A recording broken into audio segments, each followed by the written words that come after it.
E aí, tudo bem? Pessoal entrando, e aí, tá? Tudo bom?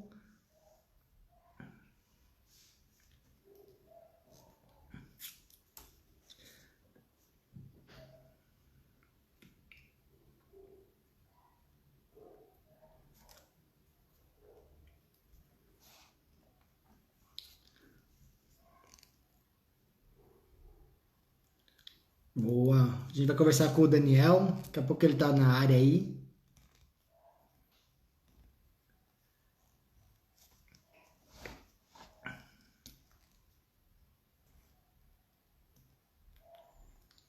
Ó, o Daniel entrando. Fala, Dani. Tudo bem?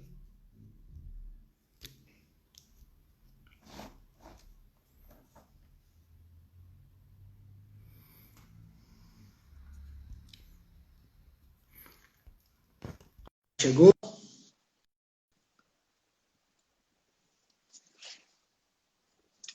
Já chamei ele aqui. Ô, Daniel. Fala! Muito boa noite, muito boa noite. Tudo bem, meu querido? Como estão as coisas aí? Tudo em ordem, graças a Deus. Cara, obrigado por dispor desse tempinho aí, tá com a gente. Imagina, cara, é uma Uma honra, um honra. prazer. Fiquei muito feliz aí com o seu convite. Muito feliz mesmo. A gente não se via há um bom tempo, né? Apesar de se acompanhar aí Verdade. pelo Instagram, pelas redes sociais. E fiquei muito feliz aí de você ter lembrado e ter proposto esse assunto aí pra gente discutir hoje à noite. Imagina, pra mim você é uma grande referência. Não sei se você vai ficar feliz ou triste com isso, né? Mas desde que eu comecei a fazer a faculdade, você era uma das referências da hidroginástica para mim. Todo meio aquático. Então, assim, sempre que tinha Fitness Brasil, ENAF, você era um cara de referência, assim, para mim. Pô, Então é muito uma obrigado, honra meu. estar Muito com obrigado você, né, mesmo. cara? Pera aí que eu tô com a mão na frente da câmera, que eu tô tentando regular o volume. Ah, Não, foi, fica foi, tranquilo, o foi. pessoal tá entrando ali. Enquanto o pessoal entra, aí eu vou contar um pouquinho de vocês, depois você fala um pouquinho mais, que você é formado pós-graduado em treinamento esportivo e fisiologia do exercício, certificado pela AEA e palestrante internacional de fitness aquático, né? Aí, isso aí já dá um E, know-how né? absurdo, né? Cara, Então, isso, mas olha, conta um pouquinho mais da sua história aí também. sabe que currículo hoje em dia não quer dizer nada, né? Tem muito cara que não tem nada, nem faculdade, mas tem resultados absurdos, né? E eu sempre tentei levar isso para minha vida também, né? Não adianta ter um monte de coisa escrita no papel lá se eu não conseguir entregar aquilo que está escrito, né? Logo que eu entrei na faculdade, eu também tinha a ideia de trabalhar que nem você trabalha hoje, como técnico de natação. Eu sempre fui um atleta frustrado, nunca ganhei porra nenhuma. Sempre chegava em quarto, não pegava nem pódio, né? E eu queria trabalhar com natação. Então, a minha faculdade inteira eu fiquei pensando nisso. O que aconteceu, aí acho que no segundo ou terceiro ano de faculdade? Sabe quando você está dando essa aula de natação e o professor de hidro falta? Sei, Aí o dono da passei por academia muito falava, meu, isso. vai lá, vai você. Eu falei, eu não, cara, eu não vou não, tá louco. E foi assim que eu comecei a dar aula de hidro, porque naquela época o professor não voltou mais, ele não foi aquele dia, não voltou, e eu assumi as turmas. E aí eu comecei a ir atrás, né? Porque na faculdade a gente não tem muita informação sobre hidroginástica e tudo mais. E eu queria ficar na piscina dando na parte de treinamento lá com o pessoal e tinha que dar aula de hidro ali naquele horário. E fazendo os cursos, até que você comentou, eu fiz muito ENAF, fiz muito Fitness Brasil, naquela época áurea, né, dos congressos. Eu lembro que antes de acabar a faculdade eu já tinha feito acho que quase 20 eventos desses, assim como participante, o carinha que sentava na borda da piscina lá, ficava anotando, entrava dentro da água, errava as coreografias. Fiz muito disso. E aí eu gostei, né, da parte de hidro por dois motivos. Eu me realizei pessoalmente, né, dando aula de hidroginástica, descobri um talento que eu não tinha, e aí eu posso até contar algumas histórias aí no meio da live de como é que eu fui descobrindo esses talentos. E eu percebi uma outra coisa, na época não tinha muito homem dando aula de hidroginástica. E por quê? Basicamente todos os professores de hidro que estavam ali, eles não vinham da ginástica, eles vinham da natação. Então a maioria começava como eu comecei, como você também teve sua experiência. Sai da aula de natação e vai dar aula de hidro. Sem experiência nenhuma com o ambiente vertical, vamos dizer assim, dentro da água. os tempos de execução, a biomecânica do movimento, ela muda completamente quando a gente compara com exercício em solo, né? E Sim. eu tive que ir atrás dessas informações. Então, a minha sorte é que eu tenho tudo filmado. Eu filmava cada cagada que eu fazia, eu tenho tudo registrado, cara. Então, quando eu falo, olha o que eu fazia e olha o que me permitiu aprender fazendo essas coisas, né? E em 2004, faz tempo, hein? Em 2004, eu tive a minha primeira experiência internacional, que eu fui lá para a convenção da AIA. De repente, as pessoas não sabem, a AIA é a maior associação de exercícios aquáticos no mundo. E todo ano eles fazem uma convenção com todos os professores de todos os países ali para mostrar as tendências de fitness aquático que estão aí em alta. E eu tive muitas lições nesse ano, em 2004, que eu trago até hoje. E dentro desse contexto, né, eu fui buscando algumas outras especializações e trabalhando dentro dos cursos também. Então, com a Verinha, né, a Vera Lúcia Gonçalves, que é a nossa tutora aí da hidroginástica, né? Quase 30 Graças a anos ela que de... eu conheci você, né? Pois é, cara, a gente se conheceu graças a ela. E ela me abriu muitas portas dentro dos eventos, de cursos. E das experiências, dos lugares que eu trabalhei, né, desde Academia Runner, Riboc, Clube Espéria, Clube Pinheiros, a gente sempre tentou levar o fitness aquático para um outro patamar, tentando trazer alguma coisa diferenciada, longe daquele contexto de aquela aula que é para ou velhinho, né, idoso, ou Sim. lesionado, ou gestante, ou obeso. Então, não pode fazer mais nada, faz lá a hidroginástica que é tranquilinha, segurinho, gostosinho, conversinha, mas não é bem nesse patamar que a gente trabalha. E aí eu vou falar um pouquinho a respeito de como é hoje o fitness aquático, né? Falei pra caramba já, né, Ney? A gente tem uma hora aí, mas se deixar, meu... Não, mas imagina, assim que é bom, cara. O papo vai desenrolando. E assim, isso é bom, né? Eu já peguei um pouquinho dessa fase que a hidroginástica já tinha um pouco mais de estudo. Você pegou uma precariedade, né? Porque a hidroginástica, ao ponto da natação, ela é muito nova, né? Então tem tido uma evolução, vou falar que a cada 5 anos, absurda, né? Uhum. E eu até queria que você contasse um pouquinho de como você viu essa evolução de 2004 ou 2000 para cá, assim, o que você achava, assim, que evoluiu tanto, né? A gente pode perceber em dois contextos diferentes. A gente pode falar de Brasil e a gente pode falar do resto do mundo.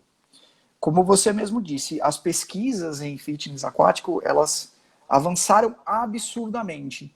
A gente tem alguns núcleos de pesquisa aqui no Brasil, né? O principal deles está lá no Rio Grande do Sul, com o professor Luiz Fernando Cru, que foi o pioneiro dentro de todas essas pesquisas em hidroginástica propriamente dita. Mas o que a gente vê hoje, isso eu estou falando de 25 anos atrás, quando o negócio começou, né? Não tinha nem tanto equipamento para poder fazer os estudos dentro da água, né? Não tinha protocolo. E o que eu percebo que aconteceu no mundo é que vários países, principalmente da Europa, passaram na nossa frente assim e deixaram só o pó para a gente ficar cheirando, sabe?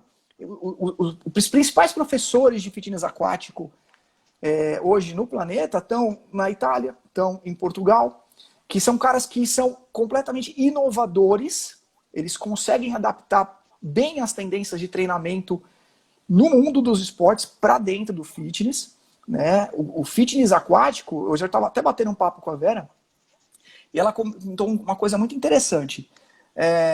Hoje você não vê as pessoas falando, eu faço ginástica. Ginástica pode ser qualquer coisa, né? A pessoa pode ir lá fazer uma aula de crossfit. Ela pode ir lá fazer uma aula de treinamento funcional. Ela pode ir e fazer a aula de mobilidade, de personal, mais específica para a necessidade dela. Mas ninguém vai falar, eu faço ginástica. Todo mundo tem uma modalidade específica de atividade que faz, né? E na piscina isso não acontece, né? A natação, a hidroginástica. Parece que a hidroginástica é uma coisa que está ali bobinha, solta. Mas, na verdade, a gente consegue trazer tudo que existe dentro de uma academia, a gente consegue trazer para uma aula de hidroginástica. Então, a aula não é só uma hidroginástica, como se fosse só entrar na água e ficar fazendo qualquer movimento aleatório, que isso se torna um exercício. Não. Todas as modalidades esportivas que existem dentro de uma academia hoje, na parte de fitness, a gente consegue trazer para dentro da água, para trabalhar as mesmas valências físicas, para obter os mesmos resultados em termos de composição corporal, de aumento de força, aumento da capacidade cardiorrespiratória e tudo mais. além da parte psicossocial, que é muito legal dentro da piscina também. Então, o que os caras estão fazendo hoje na Europa, o Brasil só não acompanhou por um único motivo. Não foi por falta de pesquisa ou falta de conhecimento. Os professores daqui, eles não acompanharam essa tendência. Algumas pessoas podem interpretar mal o que eu vou falar, mas hoje tem muito mimimi, cara.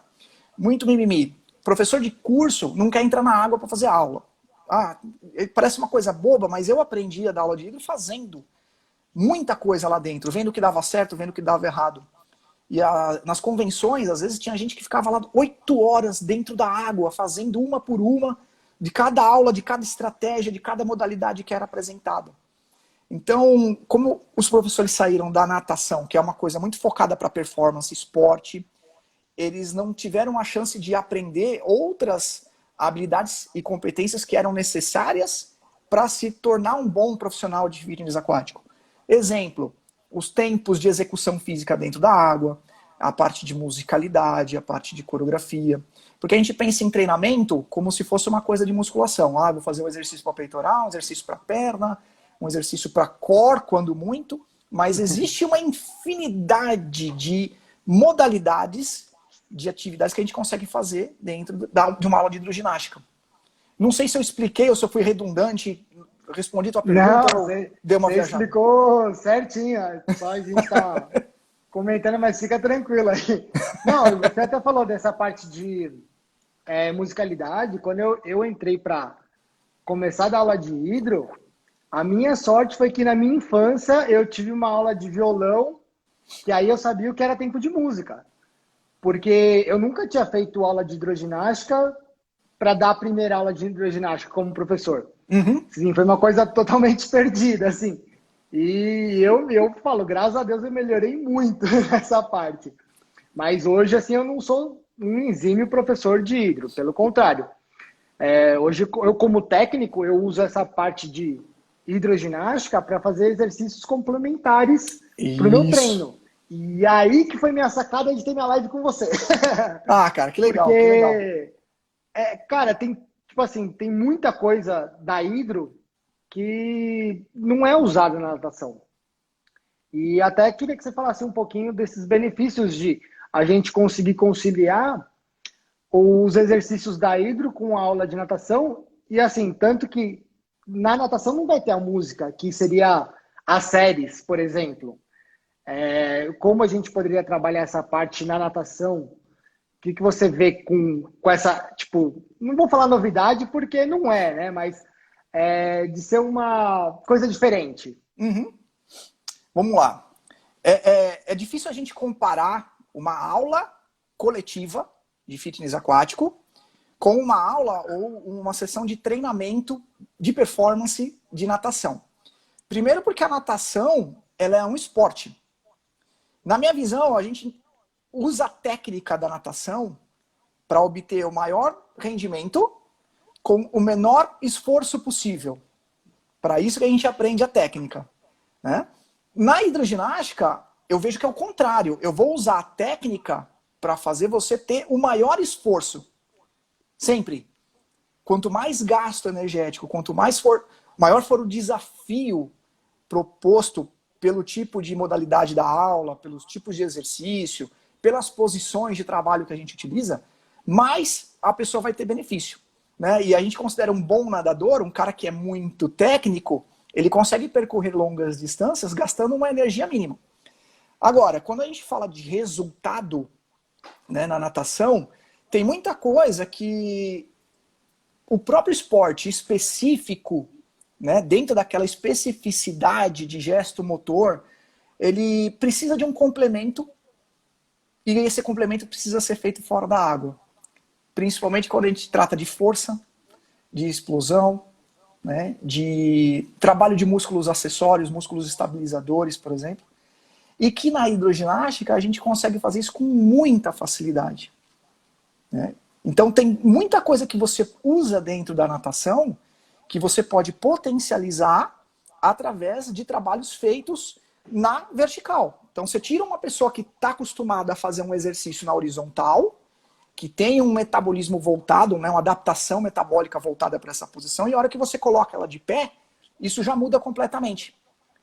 Muda completamente a percepção de esforço, né? A consciência corporal de se movimentar de pé, porque você vai ter uma resistência tridimensional, você não está só procurando deslocamento, aí dependendo do que você está fazendo, você está buscando realmente ativar alguma musculatura um pouquinho mais forte, e a percepção de esforço muda completamente. Aí que entra a música dentro da hidro, porque a música ela não serve só para animar a aula, vai ficar tuntos lá e todo mundo achando que ela é uma baladinha e tá todo mundo dançando. Não, a música ela tem uma velocidade específica. A velocidade da música, ela determina a velocidade de execução dos movimentos e você vai tentar sempre fazer a maior amplitude de movimento dentro daquele tempo musical. Então não é uma música qualquer. Eu vejo muito professor colocando qualquer tipo de música lá, desde Roberto Carlos até uns funk muito louco, e passando os exercícios aleatoriamente lá. Na verdade, a música ela tem que estar entre 125 e 145 BPM, que seria a velocidade ideal para você executar movimentos amplos, né, com uma proposta legal de velocidade. Aí a questão é você justamente, através do treinamento, adaptar os seus exercícios, os seus movimentos para executar numa velocidade adequada dentro desse padrão musical. Então a música já começa daí. Ela vai te dar uma linha da velocidade dos exercícios que você tem que fazer. E aí vai depender muito assim da proposta, do tipo de aula. Eu, quando estava na fase áurea aí da hidroginástica, a gente tinha quase 50 estratégias diferentes. E era comum, eu vi uma ex-aluna entrando aí na live, a Betina. Betina, um beijo para você. Eu lembro que ela e a turminha dela falavam para mim assim, nossa, você não repete aula. Na verdade, eu sabia que eu repetia, mas eu repetia estratégia. Um exemplo, existe uma aula de cardio kickbox, onde você simula movimentos de soco, movimento de chute dentro da água. Isso por si só não quer dizer nada. Então, uma semana eu dava uma aula de cardio kickbox em circuito, né? Passavam 2, 3 meses, eu dava uma outra aula de cardio kickbox em intervalo, que era um outro estímulo cardiorrespiratório. E aí a gente pode até falar um pouquinho disso mais pra frente. E aí passavam mais 2, 3 meses, eu repetia uma aula de cardio kickbox em coreografia. Então, a aula de kickbox, ela pode ter 3 tipos de estímulo. Um circuitado, um intervalado e um contínuo variativo. Para quem treina natação, sabe o que é fazer uma série intervalada, o que é fazer uma série contínua, crescente, uma contínua decrescente. Quando você adapta os métodos de treinamento, que são os métodos de treinamento cardio ou os métodos de treinamento neuromuscular, quando você adapta esses métodos de treinamento em qualquer modalidade, você tem os mesmos resultados. O método de treinamento não muda na natação ou na corrida. O método de treinamento é o mesmo. É mais ou menos isso que eu quero dizer. Muda a especificidade do gesto motor. Muda a técnica. Né? Muda o ambiente. Mas o método de treinamento é aquele. Faz sentido? Com certeza. E assim, na minha cabeça, eu sempre falei que não tem aula errada. Existe aula com objetivos errados. É diferente você fazer uma aula coreografada sem coreografia. Entendeu? Acho que esses são os erros mais comuns. Se você vê uma aula hoje assim, você fala, eu consigo identificar ou não consigo. Mas na cabeça do professor, dando uma aula montadinha, cara, é um puta no exercício. Que você consegue ter os exercícios da hidro com uma intensidade muito alta. Sim. Você, como técnico de natação, você tem uma periodização em cima dos seus treinos, correto? Sim. A periodização significa que você planejou cada treino de acordo com cada etapa dessa fase de preparação. Sim, eu planejo o ano, né? O ano, verdade. De acordo com o calendário dos campeonatos e tudo mais. E por que a gente não pode fazer isso dentro da hidroginástica, dentro do fitness aquático? Porque não tem campeonato, não tem objetivo de performance. Outro dia vi um cara comentando, você não dá para controlar a individualidade biológica. Cara, é uma aula coletiva. Cada um tem um objetivo diferente ali. Então é muito difícil você realmente periodizar uma sequência de aulas de fitness aquático visando um objetivo em comum. Qual é o objetivo em comum geral? É melhora do condicionamento físico, melhora da massa muscular, da composição corporal, da capacidade cardiorrespiratória, isso é geral, todo mundo quer um pouquinho disso. Mas que queira um pouco mais de aumento de força, mas eu nunca vi ninguém chegando na aula de hidroginástica falando que quer aumentar a força. Eles só descobrem que conseguem aumentar depois que estão lá. Falam, pô, estou muito mais forte do que eu estava antes. Inclusive, tem muitas pesquisas associando o treinamento de força na água com os mesmos resultados do treinamento de força fora, dependendo do estímulo que você quer fazer. Um exemplo, que é uma valência que se usa muito na natação, saída de bloco, explosão, potência, certo? A virada, que você tem que dar aquele impulso na borda. Você precisa trabalhar com movimentos balísticos rápidos, né, e com muita aceleração, muita força. Quando você faz isso dentro da água, de pé, em exercício de salto, você consegue uma melhora bem aproximada dos exercícios que você faz de salto fora da água. E ainda você não tem o impacto da queda, né? O impacto, ele é reduzido. Ele não cessa. Ele continua existindo, mas ele reduz de acordo com a profundidade que você tem. Eu vou dar um exemplo muito legal. Quando eu comecei a dar aula no Pinheiros, eu lembro que na primeira semana já falaram, olha, você que vai dar o plantão do sábado. O plantão do sábado era numa piscina externa que me falaram que tinha normalmente, em média, umas 80 pessoas. Né? Eu falei, nossa senhora, é agora, né? Vou dar show. E eu montei uma aula maravilhosa, assim, que englobava coisas simples, mas de uma forma eficiente, para que todo mundo conseguisse fazer. Olha que legal, eu cheguei lá, a piscina tinha menos de 1 metro de profundidade. Acho que tinha... Era muito pouco. Batia, assim, um pouquinho acima do joelho das pessoas, sabe? Aí eu falei, lascou. O que eu vou fazer agora? Porque se eu pedisse para aquelas pessoas saltarem na piscina, a maioria ia escorregar, a maioria não ia conseguir fazer, ou se conseguisse, ia ter um impacto muito alto, porque uma aula de 45 minutos, onde você fica saltando de uma perna para outra o tempo inteiro, isso pode gerar um desgaste muito forte. Então precisa saber mais de 1 controlar. metro, né? Aí a minha grande sacada foi que eu mudei a posição de trabalho que eu ia utilizar. Então existe uma posição que a gente usa muito, inclusive para trabalhar musculatura de core, musculatura estabilizadora de joelho, estabilizadora de quadril, que é uma posição que a gente chama de ancorada. Você lembra disso ou não? Lembro, opa! O que é uma posição ancorada? Uma das pernas, obrigatoriamente, fica em contato com o chão, ela não sai. Então é como se você tivesse grudado uma âncora no chão e você ficasse preso àquele ponto. E aí você é obrigado a trabalhar de forma unilateral. Então uma das pernas ia estar se exercitando enquanto a outra ia estar firme, fixa ali no chão. E isso é absurdamente bom para trabalhar musculatura estabilizadora, que é abdominal, que é paravertebral, músculos adutores e abdutores, flexores de quadril, extensores de quadril, panturrilha, né? Tudo que vai promover uma estabilização das tuas articulações, que no esporte é super necessário. Então, muitas vezes você precisa desenvolver um pouco mais de força. Exemplo, tá? Só pra gente deixar um pouquinho mais cenográfico aqui, mas uma pernada de peito. Uma pernada de peito exige um recrutamento motor muito forte ali da musculatura do teu joelho.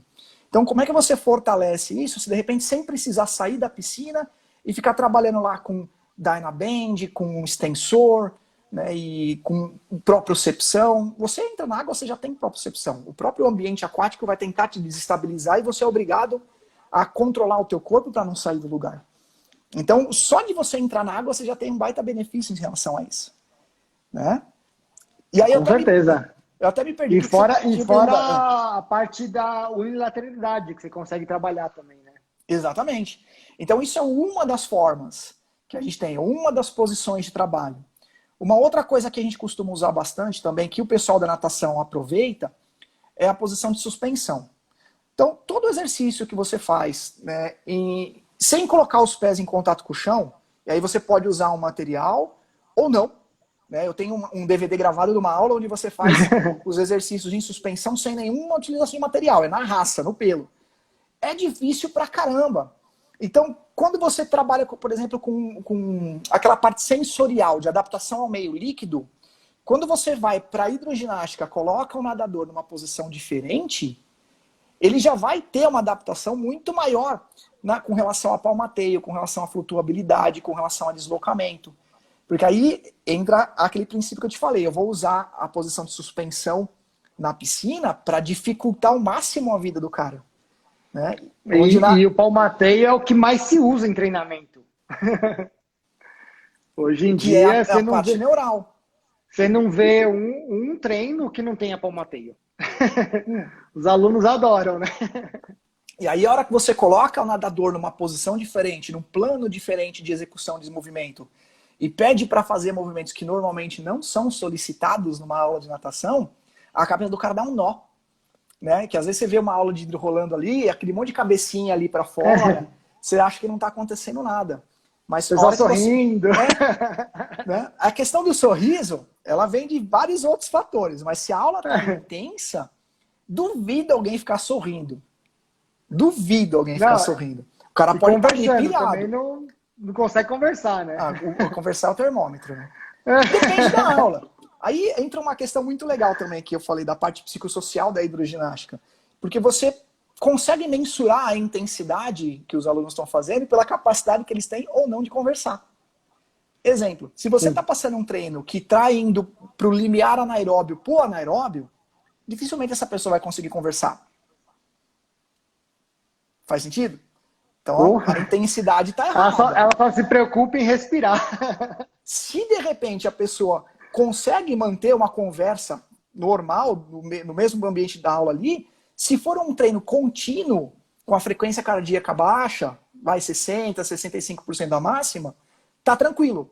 Se ela tá fazendo a proposta do planejamento e tá conseguindo conversar porque a intensidade do esforço tá coerente, eu nem ligo. Deixa quieto. Agora, se a intensidade do esforço subiu, e aí passou do limiar anaeróbio, eu já vou saber. Tem dois termômetros. O primeiro é a capacidade da pessoa de falar e o segundo é a cor. Porque aquela touquinha começa a fazer uma pressão, a cabeça fica vermelha. Eu falei, ó, o pessoal começa a subir e ficar a marca aqui na testa. Né? E aí a gente já consegue mensurar a intensidade do esforço que essa pessoa está fazendo, pela capacidade que ela tem ou não de respirar e pela cor que ela está apresentando ali. Na natação você não consegue fazer isso. Na natação você vê uma queda de velocidade e você tem que perguntar ou medir a frequência cardíaca na hora que ela está na borda, perguntar com relação à percepção subjetiva de esforço, medir a frequência cardíaca ali enquanto ela está no intervalo para ver se a intensidade está coerente com a série que está sendo proposta, não é verdade? E normalmente, às vezes, nem pegando a frequência dá certo. Você tem que ter um marcador de lactato para ver se tá certo isso aí, porque aí já é alto nível, né? Mas você tá falando... já pensou muito, você chama muito uma limite. seringuinha? Deixa eu pegar teu sangue aqui, rapidinho. Nossa, ninguém ainda mais com a pandemia agora, que você não pode nem cumprimentar, né?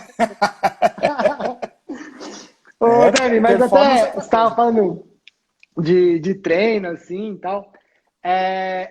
Assim, eu ia te perguntar sobre o treino de mobilidade, que é uma coisa mais nova. Uhum. A hidro já seria um termo de mobilidade antigo? Como você vê isso aí? Certo. Vamos por partes, tá? Como eu falei para você, na hidroginástica a gente consegue trabalhar todas as capacidades físicas fundamentais. Se a mobilidade for um tema proposto para desenvolvimento dessa aptidão dos alunos, você consegue fazer isso tranquilamente. Tá? E não é nada de novo, porque isso já é feito através da utilização de materiais, como o espaguete, por exemplo, onde você busca a maior amplitude possível de movimento. Né? É diferente quando você faz um alongamento muscular de um trabalho de mobilidade articular. O alongamento, ele tem aí por objetivo, quem pode falar bastante disso é o Dr. Abdala, lá do Sul também. Eu não sei se ele é da Universidade Federal de Curitiba, eu sei que ele é lá do Paraná. E ele é uma das referências que existe nesse assunto aí dentro da educação física. Por sorte, eu já tive o prazer aí de dar muito curso onde ele estava presente. E aí eu assisti às aulas dele. Quando a gente fala de mobilidade articular, a gente está falando de ganho de amplitude de movimento. E como eu falei para você no começo da live, é o hábito. A gente consegue fazer a maior amplitude possível dentro da água sem sofrer o que a gente sofre fora dela. Então a água, ela te sustenta. Se você faz um exercício de mobilidade muito forte, fora da água, principalmente se for um exercício estático, aquela sensação vai ser muito dolorida. Tem muita gente que não gosta. Na água, ela facilita. O próprio ambiente, o meio líquido, facilita com que a pessoa consiga se movimentar de uma forma mais ampla. Dá pra gente falar bastante sobre isso. O próprio efeito massageador da água, que vai liberar, aumenta o fluxo sanguíneo, e você consegue ter. Isso se a água estiver numa temperatura ideal. Então, por isso que eu falei, tem muito fator que a gente consegue englobar. Mas, como eu falei, a mobilidade, ela é um aspecto dentro de vários aspectos existentes dentro de um contexto, né, de treinamento. Então, a gente pode melhorar a mobilidade? Pode, mas é só para isso que a hidroginástica serve? Não. A gente consegue melhorar a mobilidade, a gente consegue melhorar a tua capacidade de resistência aeróbia, de resistência anaeróbia, melhora a função do teu coração, melhora a função do teu pulmão.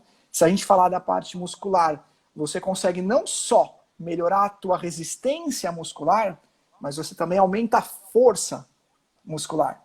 Você descobre que você consegue fazer exercício de potência dentro da hidroginástica sem saber que é um exercício de potência. E aí, por isso que eu falo, vale muito da capacitação do profissional, do planejamento de aula que ele está utilizando, para saber se, por exemplo, aquela capacidade física ela está sendo colocada de uma forma planejada ou de uma forma aleatória. Todo mundo confunde, como você falou, vou dar mobilidade no finalzinho como se fosse um alongamento. Não existe certo e errado, mas existe aquela questão de você saber o que você está fazendo, para que você está fazendo, para quem você está aplicando e que momento é o adequado para você fazer esse tipo de coisa. Esse para quem é fundamental, né? Sim. Sim, principalmente porque numa aula de fitness aquático você pega de todos os públicos. Justamente porque é um ambiente seguro. Né? Pessoas que de repente não conseguiriam fazer outras coisas fora da piscina, vão fazer natação, vão fazer hidroginástica, justamente porque é um ambiente onde se alguma coisa der errado, o prejuízo não é tão grande.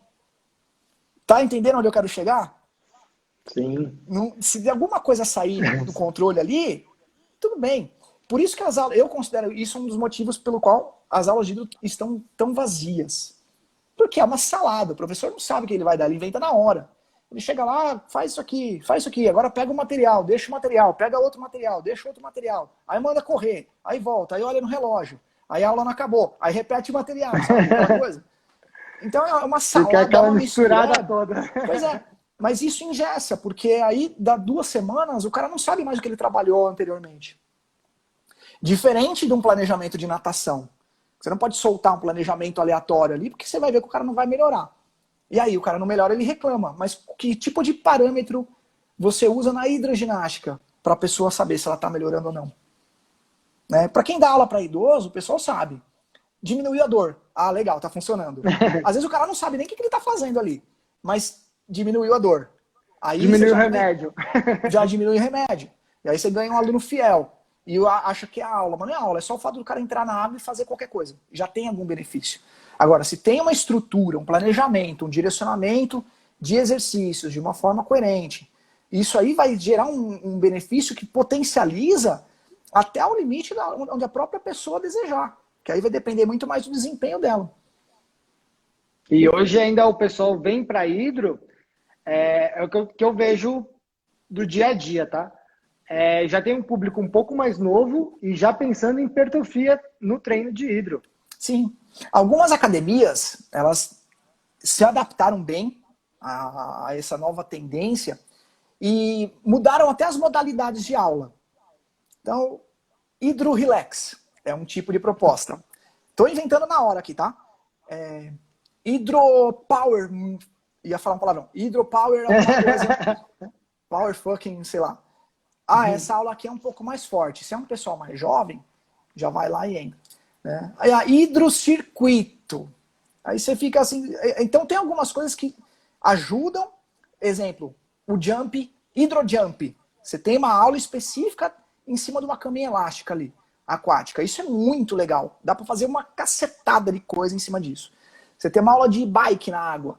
Algumas pessoas chamam de water cycle, outra de spinning aquático, tanto faz. Mas é uma modalidade também, que é atrativo. Então, quando você coloca uma modalidade específica, assim, que você diz para o aluno, olha, essa aula não é uma aula de hidro qualquer. Né? Isso tem a tendência de atrair mais alunos também. O que as pessoas não sabem é que qualquer aula de hidro pode ser uma puta aula de hidro. Pode ser uma super aula de hidro. E sem repetição, sem ter aquela mesmice. Você pode variar os estímulos o tempo inteiro. E até te perguntar se essa parte de estímulo, a gente pensando agora em natação. Eu vou fazer, por exemplo, uma série lá de 4 de 200 com exercícios estacionado no local. Por exemplo, o HIIT, que é um método também mais novo, que é de muita intensidade, seria uma proposta ideal para fazer essa ligação da natação com a hidro? Vamos lá. Também por partes. Não, o HIIT, ele normalmente vem acompanhado de algum protocolo. Como é que você diferencia o HIIT de uma aula intervalada? A aula intervalada, você pode trabalhar com estímulos de pico de frequência cardíaca e recuperação. Você pode ter uma recuperação ativa, uma recuperação passiva. O estímulo, ele vai ser aeróbio, ele vai ser anaeróbio, vai ser lático, vai ser alático. Tudo coisas que você, tenho certeza que vocês pensam na natação. Na hidro as pessoas não pensam. O HIIT, ele tem um protocolo determinando quanto é o tempo de estímulo, quanto é o tempo de recuperação e qual é a intensidade que você vai tentar fazer. Então isso está determinado. As pessoas têm a tendência de chamar qualquer aula de intervalo de HIIT. E isso está equivocado. Tá? E, por exemplo, o Tabata. O Tabata é um famoso aí, todo mundo faz. Sim. O que é o Tabata? São 8 séries de 20 segundos de estímulo para 10 segundos de recuperação. O que as pessoas não sabem é que o Tabata foi um japonês que desenvolveu um protocolo de treinamento para ciclista em 1980 alguma coisa, né? E isso não é novo. Agora que as pessoas estão trazendo isso, o CrossFit trouxe muito desses protocolos. Mas outro dia eu estava aqui na academia do meu condomínio e vi um cara dando um Tabata, que é teoricamente um intervalo cardio, anaeróbio. O cara estava dando Tabata de elevação pélvica. Aí eu fiquei olhando, falei, peraí, o que é o Tabata? O que as pessoas estão misturando? Então o HIIT, ele tem um protocolo a ser seguido. Né? Não é qualquer intervalo que é chamado de HIIT. Tem o Gibala, tem o Maier, tem vários protocolos que a gente pode adotar, dependendo do tipo de treinamento que você quer fazer. Tem um protocolo que eu acho muito legal, que é de 1,5 minutos para 1 minuto, né? de estímulos fortes. E o que acontece normalmente? A gente vai fazer um treino, por exemplo, na natação, se o cara tem que fazer lá 150 metros numa intensidade de percepção subjetiva de esforço de 80%, o cara vai conseguir controlar. Na piscina, se você dá uma corrida a 80%, o cara não vai saber o que é 80%. Vai ser muito subjetivo. Né? Aí você usa normalmente aquela escala de Borg e tal, para tentar escalonar essa intensidade de esforço. Mas o HIIT por si só, ele não é um método de treinamento. O método de treinamento é o intervalo. É um método de treinamento intervalado. Que pode ser intervalo aeróbio, anaeróbio, crescente, decrescente, fixo, variável. Tem um monte de coisa que dá para fazer. Mas o HIIT, ele é protocolado. Eu não sei se eu fui claro. Foi, perfeitamente.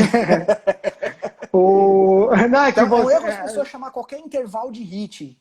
É isso que eu quis dizer. Que até que a minha proposta de fazer uma pergunta com o HIIT foi justamente ter essa amplitude, porque tentar explicar um pouquinho que um treino intervalado não é um treino HIIT. Eu acho que isso as pessoas que vão fazer o treino HIIT não sabem. Eles acham que qualquer intervalo, você colocando lá 6, 8 séries, é um treino de HIIT. Mas é o nome da moda, né? É a tendência que vem aí. Então, é culpa um pouquinho do mercado, de fitness, começar a soltar nomenclaturas e métodos de treino aleatoriamente. Olha o que eu estou passando para o meu aluno, papapá, e isso vai disseminando. Os alunos vão absorvendo esse tipo de informação sem saber de onde elas vieram, sem saber para que elas foram propostas, né? E aí entra uma outra questão. Pode falar, conclui. Não, pode falar, terminei. Que quando você passa HIIT, você está falando de High Intensity Interval Training. Se você está falando de High Intensity, intensidade alta, você pressupõe que o aluno tem uma condição de executar aquele movimento que está sendo proposto numa intensidade alta sem perder o padrão motor. Isso é uma coisa muito importante na hidroginástica, porque as pessoas não têm a consciência corporal. As pessoas, às vezes eu digo os alunos, às vezes eu digo os professores. Os professores de não conseguir ter o discernimento de corrigir o padrão motor, né? E os alunos de achar que está fazendo um exercício forte, mas não está nem em 70% da capacidade que eles podem.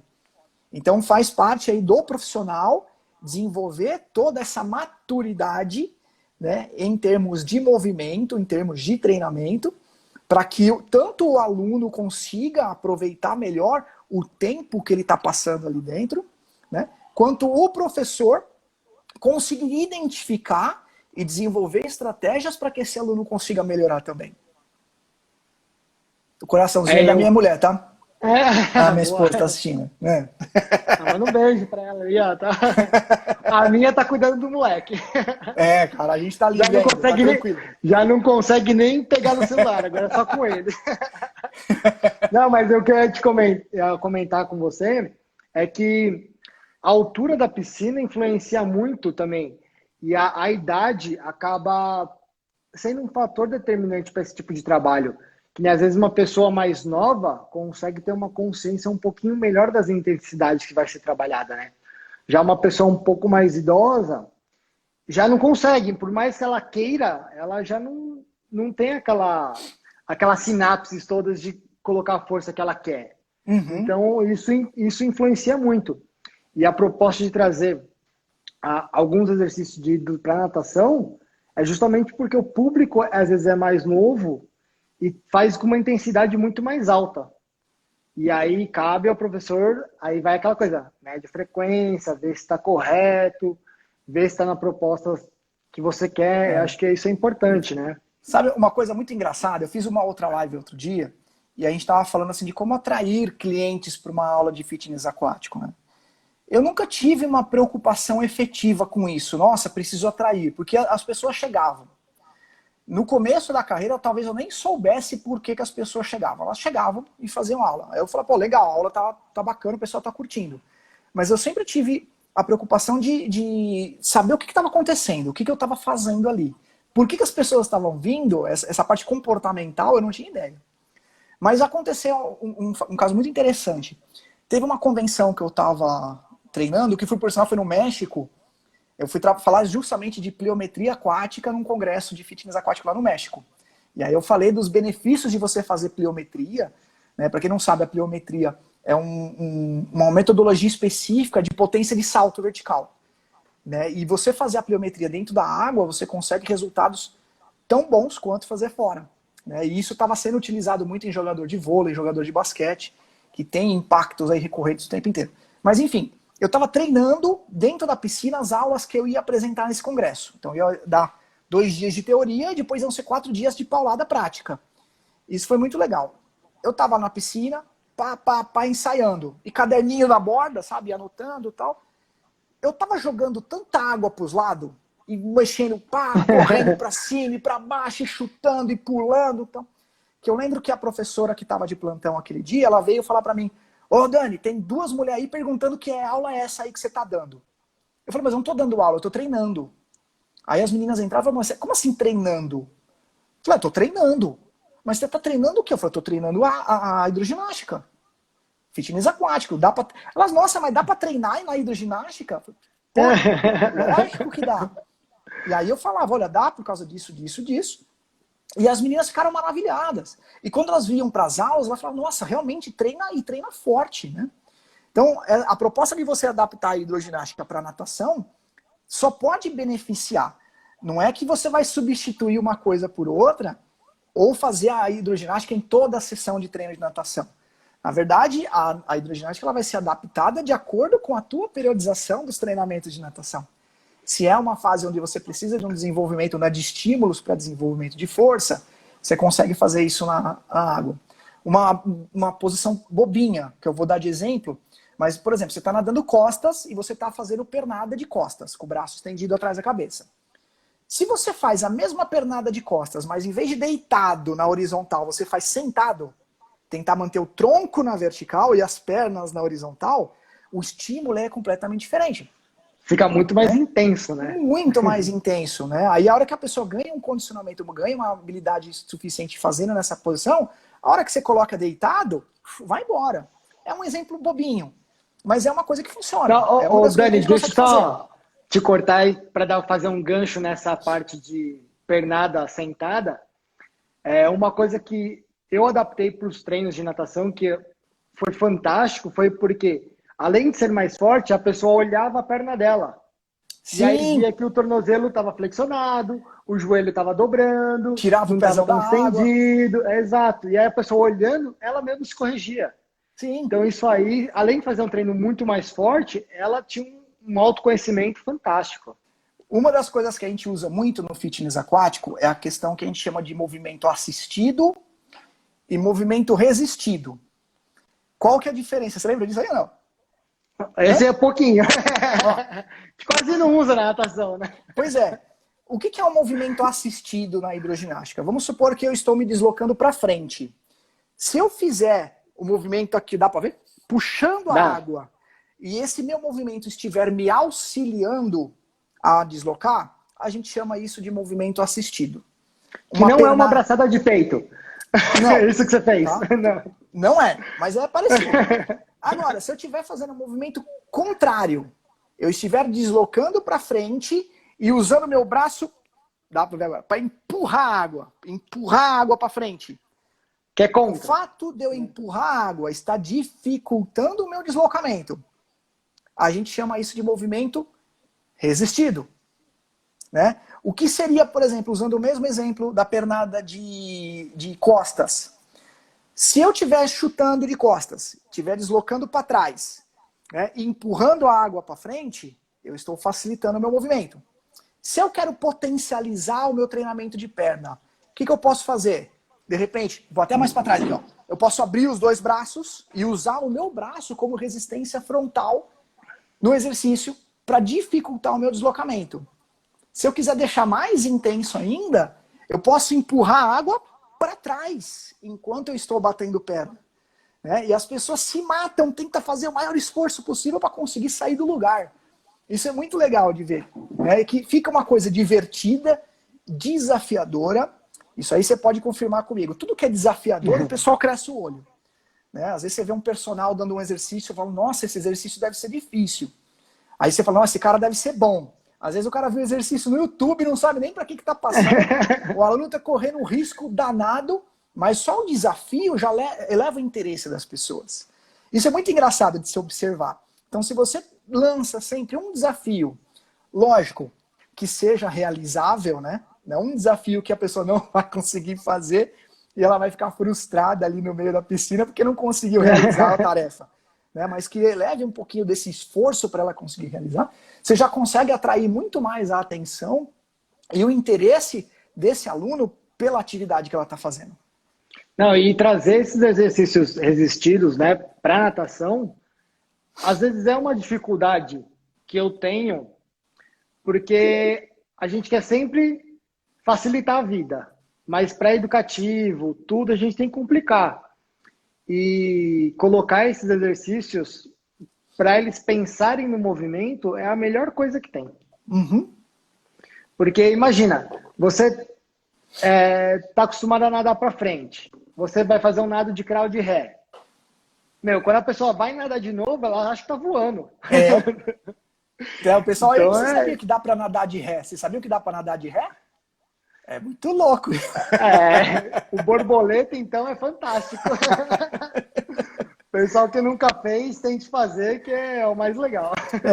Então, o fitness aquático entraria justamente como uma proposta de diversificar esse tipo de estímulo, usando as estratégias da hidroginástica, por exemplo, num deslocamento, mas pode ser em manutenção da suspensão, por exemplo, usando aquela pernada de polo aquático, eu esqueci o nome. A pernada né? Alternada. Sim, é um exemplo. Aí você pode variar os exercícios de braço, você pode variar os planos, colocando em plano lateral, plano frontal, decúbito dorsal, decúbito ventral, pedir para deslocar para frente, deslocar para trás. Tudo isso aí gera estímulo diferente. Uma coisa que a piscina tem, que é sensacional, e que as pessoas não costumam falar muito sobre, é que o ambiente que mais se assemelha aos exercícios isocinéticos, que eu já vou explicar o que é o ambiente aquático. Né? O que é um exercício isocinético? Imagina que você está numa sala de musculação fazendo um exercício de bíceps, puxando aqui. Quando você está vencendo a resistência, né, puxando o peso para você e contraindo a tua musculatura, a gente chama isso de fase concêntrica de movimento, né? Mas na hora que o peso está descendo, que você tem que alongar a sua musculatura, ela continua tensionada, mas você está cedendo ao esforço e alongando ela, a gente chama isso de fase excêntrica. Na água, a não ser que você utilize algum material específico, você não tem essa fase excêntrica. Então você não tem essa tensão muscular enquanto ela está se distanciando das fibras. Você só tem fase concêntrica. Você só tem movimento que você faz contra a resistência da água. E para qualquer sentido que você se movimente, você vai ter resistência da água.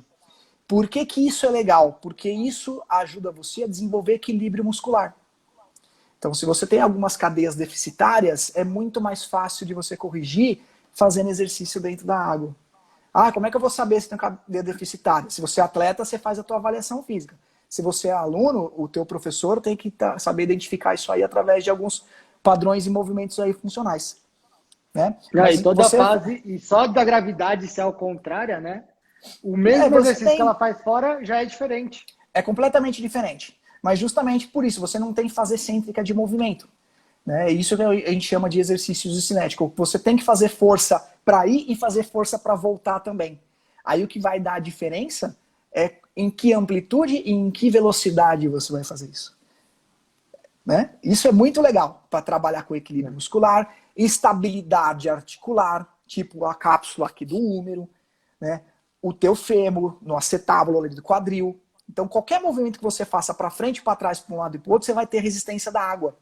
Isso é maravilhoso, porque faz com que você consiga trabalhar essa musculatura sem precisar de material nenhum.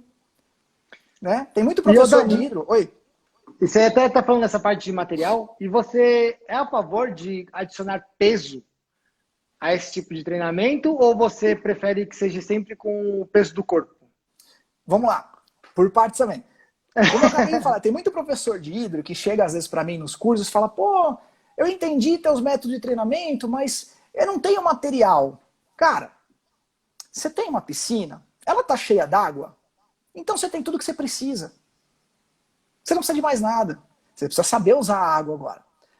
Agora, existem sim muitos equipamentos que potencializam os efeitos dos movimentos, dos exercícios que você faz dentro da aula. Assim como na natação, você tem um palmar, né, que aumenta a resistência frontal da superfície de contato, né, para você poder ter um desempenho um pouquinho melhor. Na hidroginástica você também tem.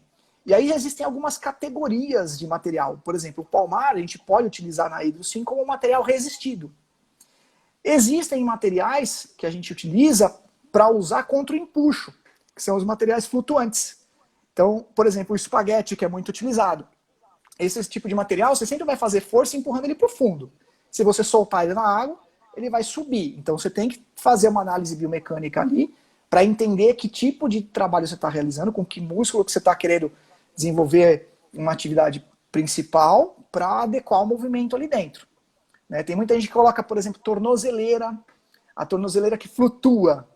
Se você fica parado na borda da piscina e fica fazendo flexão do joelho, né, subindo e descendo o teu tornozelo ali na borda da piscina, tem muita gente que ainda acha que aquilo é para posterior da coxa. Só que se o material flutua, você não precisa fazer força para acelerar. O material vai subir sozinho. Você tem que fazer força para baixo. E aí o exercício passa a ser de quadríceps. Mas quando você faz isso fora da piscina, você acha que é para posterior, porque é para isquiotibial. Então essas características peculiares do ambiente aquático, né, as propriedades físicas, todas, o empuxo, a pressão hidrostática, isso o professor de fitness aquático é que tem que conhecer. O aluno não é obrigado a saber disso. Mas ele vai entender na percepção dele que é muito diferente você fazer um exercício, mesmo que seja similar, fora da água e dentro da água. Então os equipamentos, eles podem potencializar. Como eu falei, a gente tem jump, a gente tem bike, então tem os materiais que flutuam, tem os materiais elásticos, tem uns aquatoners, que são umas luvas gigantes assim, que dificultam absurdamente o teu movimento, né? E isso é muito legal para aumentar o recrutamento de unidade motora, se souber utilizar, né? Os italianos estão muito à frente nisso, os italianos têm muito equipamento bom, né? E eles desenvolvem coisas lá e que estão chegando aqui. Tem algumas marcas aqui no Brasil que já estão trazendo equipamentos muito bons também para a gente conseguir adequar. E aí isso funcionaria também como uma forma paralela de repente, você desenvolver um trabalho, como a gente comentou, de musculatura estabilizadora, de aumento de força, né, saindo um pouquinho daquele gesto motor específico da natação e passando para um outro tipo de modalidade. É que o interessante até a natação você trabalha como um todo, né? Botar os exercícios em específico é você direcionar a musculatura que você quer trabalhar. Porque se você tiver uma musculatura completa, em equilíbrio, você vai acabar, às vezes, não ganhando um músculo e perdendo no outro, né? Então, quando entre esse desequilíbrio muscular, é complicado. Então, eu acho que isso é um gancho de botar esses exercícios específicos, né? Sim, sim. Aí é o que eu falei, você consegue equilibrar todas as cadeias que estão ali descompensadas e a hora que você fortalece a musculatura estabilizadora, você tem um ganho exponencial na musculatura primária que você está utilizando. E aí para desenvolver performance, por exemplo.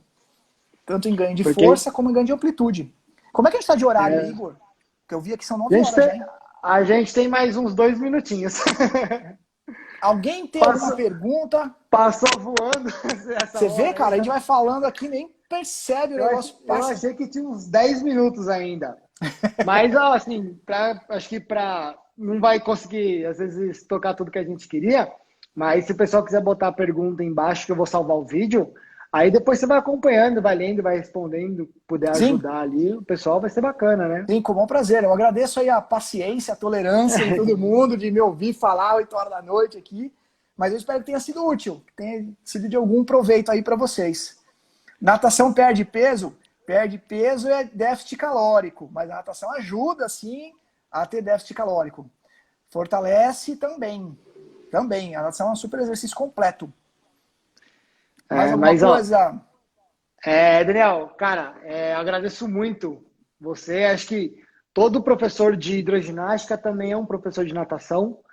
E acho que essa live todo mundo só tem a ganhar e conseguir fazer essa junção. Eu acho que é muito legal, cara, porque não existe um professor de hidro e um professor de natação. É um conjunto. O mesmo professor dá os dois. Na maioria das academias, né? Então, obrigado pela paciência aí, em explicar tudo com calma. Tenho certeza que muita gente vai gostar muito de assistir eu agradeço pelo convite. Muito obrigado mesmo. Foi um prazer reencontrar todo mundo aí. A Roberta, a Betina. A Betina foi minha aluna, assim, da época jurássica, que eu era magrinho ainda, até louco. Não, e até muita gente... Eu vou assim que der. Muita gente acabou vindo me perguntar se a live ia ficar salva porque ia voltar a trabalhar. Então, vou ter que assistir depois. Então, muita gente me perguntou, cara, eu tenho certeza que vão ainda surgir muitas perguntas após. Tá, então vai ficar salvo aí no perfil da natação do São Paulo, né? Vai sim. Maravilha. Gente, mas eu estou à disposição, meu perfil está aberto. Qualquer dúvida, qualquer comentário, crítica, sugestão, elogio, pode mandar lá, eu respondo todos o mais rápido que eu consigo. Às vezes eu demoro uns 2, 3 dias, mas eu respondo todos. E eu agradeço muito aí a atenção de vocês. Espero conseguir vê-los em breve. Tem muita gente aí que eu não vejo faz um tempão, é o pessoal de Santa Catarina. Obrigado, Cecília. Obrigado, Dani. Obrigado, gente. Aí já estamos...